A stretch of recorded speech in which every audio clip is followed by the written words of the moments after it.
तो अगर सीनियर होगा तो उनकी बात सुनी जाती है। जो नया विधायक आया है तो वो अगर अपना हाथ भी खड़ा करे और शालीनता से हाथ खड़ा करके कहे कि भी मेरे को बोलने का मौका दीजिए, तो वो खास उस पर तवज्जो नहीं दी जाती। इस चीज़ पर बदलाव होना चाहिए। हर कोई विधायक इक्वल है। फिर इस डबल इंजन सरकार का फ़ायदा क्या है? लोगों ने तो वोट इसीलिए दिए थे कि भी पूरा एक केंद्र से पैसा आएगा, सुधार होगा, बहुत कुछ लगेगा। मैं कांग्रेस से जुड़ी हुई एक आपसे बात गंभीरता से पूछना चाहता हूँ और ईमानदारी से उसका जवाब एक्सपेक्ट करूंगा। तो सिर्फ सरकार कुछ अपने काम निपटाना चाहती थी या फिर 10 मार्च को जो रिजल्ट आने वाला है उसको देखने के लिए जो है ये रिसेस पीरियड लाया जा रहा है, अदरवाइज इसका किसी तरह का फायदा नहीं है। पहली बार के विधायक हैं, छोटी उम्र में विधायक बने हैं, डावली हल्के से, एक महत्वपूर्ण हल्का क्योंकि राजस्थान और पंजाब की सीमा पर जो एरिया है वहां से है, जज्बे से भरपूर हैं, कांग्रेस पार्टी से हैं। अमित सिहाग मेरे साथ में हैं, इनसे बात करेंगे। अमित जी, किस तरह से अभी जो अंदर कार्यप्रणाली शुरू हुई है, अभी जो काम शुरू हुआ है बजट सत्र का, उसके बाद कैसे अभी जो स्टार्टिंग आज फर्स्ट डे माना जाएगा क्योंकि अभिभाषण के बाद आज स्टार्टिंग हो रही है? बस ये शुरुआत है। बस मेरी जैसे कामना है कि पूरी तरीके से सभी जो सदस्य हैं उनको चर्चा करने का पूरा समय मिलेगा। सरकार ओपन माइंड से उनकी बात को सुनेगी और उसके ऊपर जो भी कार्रवाई की आवश्यकता है वो कार्रवाई करेगी। वो तो फिर बाद में 9 दिन या जितने दिन हैं उसके बाद पता चलेगा कि एग्जैक्टली सरकार का क्या रुख रहा। बट अभी तक चलो शुरुआत है, देखते हैं। आशा करता हूँ कि एक सकारात्मक ढंग से जितनी भी समय है उसमें बोलने का मौका मिलेगा। डबल ये एरिया काफ़ी महत्वपूर्ण है, पंजाब और राजस्थान की सीमाओं से सटा हुआ एरिया है। किस तरह की समस्याएं हैं और कितने क्वेश्चन आप लेकर के आ रहे हैं इस बार? देखिए, क्वेश्चंस तो काफ़ी हैं। समस्याएं हमारी खास करके जो मैं मानता हूं कि किसानी और जवानी दो चीज़ की समस्या है। कि एक तो हमारे नशे की बहुत बड़ी समस्या रही है पिछले 6-7 सालों में। कैसा क्या हुआ इस सरकार के दौरान पता नहीं, इससे नशा इतना ज़्यादा बढ़ा। शायद कोई ना कोई कोताही ज़रूर रही सरकार की तरफ से। दूसरा, हमारे यहाँ पे सिंचाई की बहुत बड़ी समस्या है जिसके लिए हमने प्रयास किए थे। कांग्रेस राज में कुछ स्कीमों को रद्द किया गया, जैसे कालवाना और तिगड़ी खरीफ चैनल, उसकी लड़ाई लड़ने के लिए है। और इसके साथ साथ मैं मानता हूँ कुछ उद्योग और रोज़गार के लिए ये बहुत बड़ी एक चुनौती है, क्योंकि हमारा एक बैकवर्ड ज़िला रहा है और क्षेत्र रहा है। तो वहाँ पे खास करके हॉर्टिकल्चर को बढ़ावा देने की सरकार बात करती है। तो मैंने प्री बजट के अंदर भी मांग रखी है कि कहीं ना कहीं कीनू के लिए जो सिट्रस फ्रूट है उसकी प्रोसेसिंग यूनिट भी लगाया जाए और उनके लिए कहीं ना कहीं आप मंडी बनाई जाए कीनू की। तो उसके लिए, और एक कृषि उपकरण हमारे यहाँ पे फेमस है, पूरे इंडिया में जाते हैं कृषि के उपकरण। अगर इसके लिए एक स्पेशल जोन निर्धारित करके सरकार उनको इंसेंटिव दे तो बहुत बड़ा फ़ायदा यहाँ मिल सकता है। तो इस तरह की है।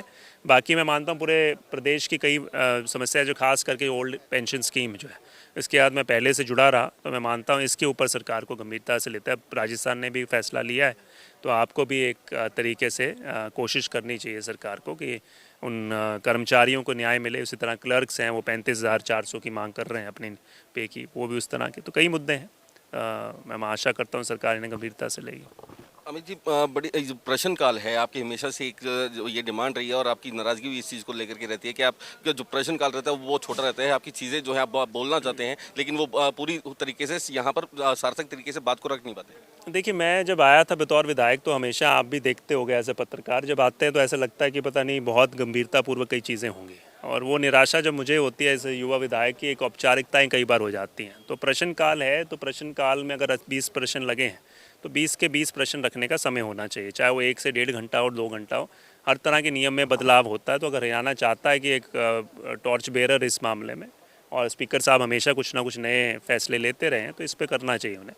तो मेरी बात ये है, चाहे वो प्रश्न काल हो, ज़ीरो कार हो, गवर्नर एड्रेस हो और बोलने का मौका हो, जितने भी हमारे पास टूल्स हैं उन टूल्स में सरकार की मंशा ये होनी चाहिए, स्पीकर साहब की मंशा ये होनी चाहिए कि ज़्यादा से ज़्यादा मौके दिए जाएं और उसमें सार्थक रूप से बात करें। ये नहीं कि केवल औपचारिकता की 3 मिनट हो गए आप बैठ जाइए, तो उससे कोई फ़ायदा नहीं होगा। वो सिर्फ मेयर आपा पैसे को व्यर्थ करने का काम करते हैं। तो ज़्यादा से ज़्यादा लोगों को बोलने का मौका दिया जाए और वो अपनी बात रखें। जीरो आवर की बात करें, जीरो आवर में भी सिर्फ यहाँ पर हंसी मजाक की बात में जो है सामने आती है और इस तरीके से गंभीरतापूर्ण जो है चर्चा आपकी हमेशा से रही है कि इस चीज़ को भी पूरी गंभीरता से यूज़ किया जाना चाहिए। देखिए, हाँ बिल्कुल, आज तो चलो ज़ीरो आवर नहीं था, आज तो वैसे उस पर ठीक है, कई बार इस तरह का माहौल रहता है। पर आपका मुख्य मकसद क्या है कि ज़ीरो आवर हो या कोई हो, कि एक व्यक्ति आया, मैं कई बार जैसे बात हुई बीच में कि भी एक विधायक ने ये बात कही कि भी हर किसी विधायक को अपने क्षेत्र की बात रखने का मौका। तो वो कहते नहीं नहीं, ज़ीरो आवर में क्षेत्र की बात नहीं हो सकती या इस बात नहीं हो सकती। ठीक है, आपने ज़ीरो आवर प्रदेश के मुद्दे उठाने, और जब प्रदेश के मुद्दे उठाने लगते हैं तो आप उसी टाइम बिठा देते हैं। तो मतलब कोई ऐसा वो नहीं है कि हम, ठीक है, हम कहने के लिए तो कोशिश कर रहे हैं कि ज़रूर हम सुधार कर रहे हैं, पर वो सुधार कहीं ना कहीं ज़मीनी स्तर पे आता हुआ दिख नहीं रहा।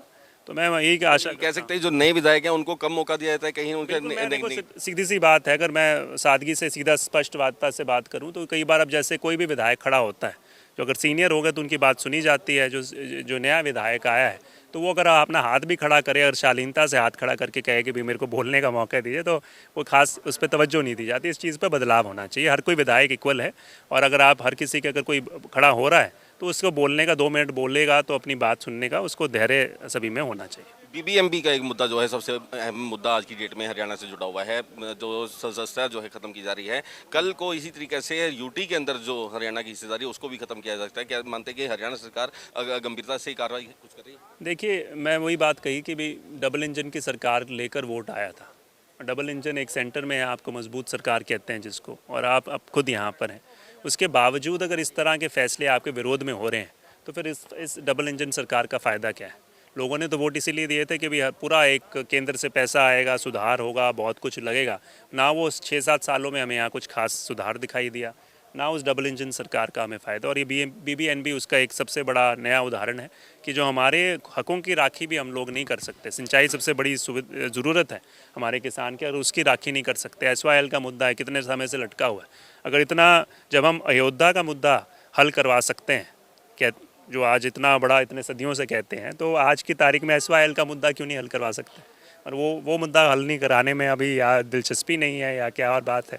मगर जब तक आपकी मंशा सही नहीं होगी ना, चाहे आपके पास कितनी भी ताकत हो, चीज़ें पूरी नहीं होंगी। जब मंशा सही होगी तो हर चीज़ पूरी हो जाएगी। ये सारी बातें थी सरकार से जुड़ी हुई, विधानसभा से जुड़ी हुई। अब मैं कांग्रेस से जुड़ी हुई एक आपसे बात गंभीरता से पूछना चाहता हूँ और ईमानदारी से उसका जवाब एक्सपेक्ट करूँगा।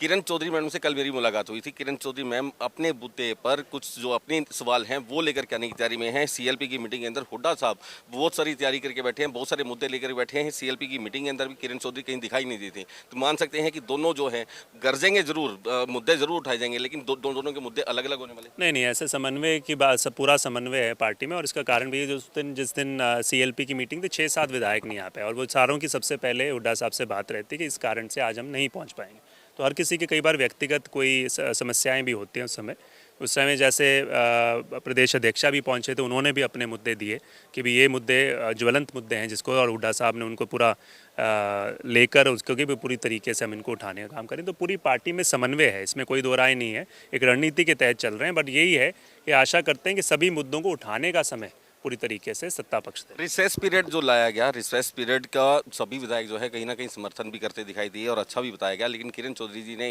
इस चीज़ को ये बता दिया कि ये सिर्फ और सिर्फ सरकार कुछ अपने काम निपटाना चाहती थी, या फिर 10 मार्च को जो रिजल्ट आने वाला है उसको देखने के लिए जो है ये रिसेस पीरियड लाया जा रहा है। अदरवाइज इसका किसी तरह का फायदा नहीं। देखिए, मैं चलो एक प्रयोग है, प्रयोगशाला इस सरकार ने काफ़ी हर चीज़ पे लगाई रखी। जैसे जिस तरीके से किसानों की फसल खरीद की प्रयोगशाला चली, उसमें भी बड़ा नुकसान हुआ किसानों को। बट मैं कह रहा हूँ जहाँ तक इसकी बात है, एक प्रयोग है और देखते हैं कि ऐसा कितना कामयाब रहता है।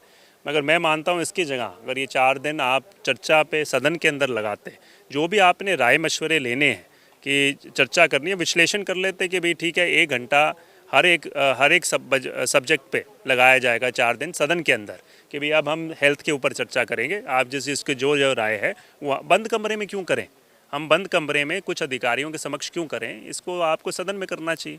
अगर सरकार बिल्कुल निष्पक्षता से चाहती है कि सबके बयान आए, तो जैसे आज कहा था कि हेल्थ की बात होनी चाहिए, कहाँ जी आज हेल्थ का है, पूरे दिन का शेड्यूल बना दीजिए कि आज 10 टॉपिक पे चर्चा होगी और 10-10 टॉपिक पे आधा 1-1 घंटा दिया जाएगा। जो बोलना चाहते हैं उस पर बताएं, और जो नोट करते फिर वित्त मंत्री मुख्यमंत्री जी के पास पूरा समय होता है उसके ऊपर लागू करने के लिए। वो 3-4 दिन का वो रिसेस पीरियड ले सकते हैं कि भाई ये मेरे पास सुझाव आए हैं, अब मैं बजट में कुछ संशोधन कर सकता हूँ और फिर अपना भाषण दूंगा। जज्बे से भरपूर, मैंने पहले बताया था कि अमित सिहाग जज्बे से भरपूर वो MLA हैं जो विधानसभा की सालों से चली आ रही जो कार्यप्रणाली है उसमें बदलाव चाहते हैं, जो ढर्रा एक बना हुआ है उसमें बदलाव चाहते हैं। दिन का शेड्यूल निर्धारित करके 1-1 घंटा जो है हर विषय के ऊपर जो दिया जाए और नए विधायकों को बोलने का मौका मिल सके, उन्हें अपनी बात रखने का, पटल पर बात रखने का पूरा अवसर दिया जाए, ये कहना है अमित सिहाग का। कैमरामैन सुनील के साथ सुनील सदाना, न्यूज़ ओनली, चंडीगढ़।